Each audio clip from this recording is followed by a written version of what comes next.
এই মুহূর্তে ভারতের চেন্নাইয়ে আছেন রিপোর্টার মাহবুব রিমন। বাংলাদেশ ক্রিকেট দলের সবশেষ খবর জানতে সরাসরি চলে যাচ্ছি তার কাছে।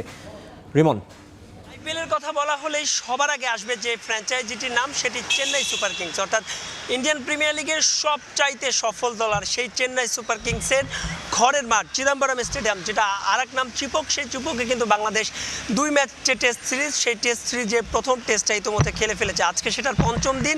সব ঠিক থাকলে হয়তো বাংলাদেশের এই ম্যাচটা খেলার কথা ছিল, কিন্তু বাস্তবতা হচ্ছে 4 নম্বর দিনে খেলা শেষ করে টাইগাররা হোটেল বন্দি। আইপিএলের কথা বলছিলাম, গতকাল চেন্নাই সুপার কিংসের মালিকও কিন্তু নিজে মাঠে এসে খেলা দেখেছেন। যদিও স্টেডিয়ামের মধ্যে মোবাইল ফোন বা ক্যামেরা ধারণ করা সম্ভব নিয়ম না থাকে, আমাদের সেই ফুটেজ আসলে ধারণ করা সম্ভব হয়নি, কিন্তু তিনি এসে খেলা দেখেছেন। এবং একটা বিষয় একটু বলে রাখতে চাই, এই আইপিএল অর্থাৎ এই বাংলাদেশের যেই টেস্ট সিরিজটা হচ্ছে কিংবা এরপরে টি-20 সিরিজ হচ্ছে, এরপরে কিন্তু এর কিছুদিন বাদে কিন্তু আইপিএলে নিলাম, অর্থাৎ বাংলাদেশের যে ক্রিকেটারদের দারুণ একটা সুযোগ।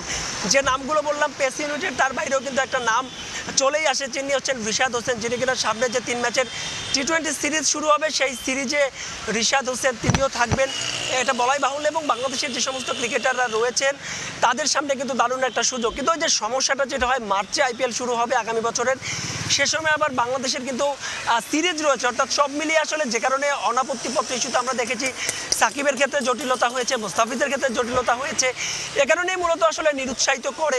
কিন্তু বাস্তবতা মেনে আসলে আইপিএলকে অস্বীকার করার কোনো সুযোগ নেই। নিশ্চয়ই বিসিবিও সে বিষয়ে নতুন করে ভাববেন। এবার আইপিএল পাশ কাটিয়ে একটু বাংলাদেশ দলের আপডেটটা একটু জানিয়ে রাখতে চাই। কিছুক্ষণ আগে আমরা আইসিটির ছোলা অর্থাৎ বাংলাদেশ দল যেই হোটেলে উঠেছে সেই হোটেলে গিয়েছিলাম।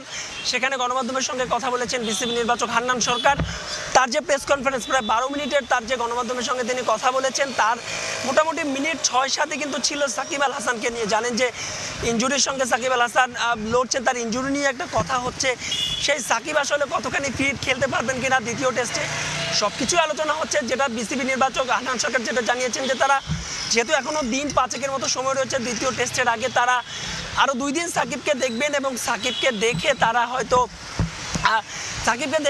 কিন্তু পরবর্তী টেস্টে অর্থাৎ কানপুরে যে টেস্ট হবে সেই টেস্টে তারা সিদ্ধান্ত নেবেন। তবে একটা বিষয় কিন্তু তিনি ইঙ্গিত দিয়েছেন, কানপুরে বাংলাদেশ দলে যে একাধিক পরিবর্তন আসছে সেটা কিন্তু নিশ্চিত। সেক্ষেত্রে হয়তো বা একজন পেসার কমিয়ে তাইজুল ইসলামকে হয়তো বা একাদশে দেখা যেতে পারে। তো এই ছিল আমার কাছে চেন্নাই থেকে বাংলাদেশ দল এবং আইপিএলের টাইগারদের সম্ভাবনার সবশেষ আপডেট।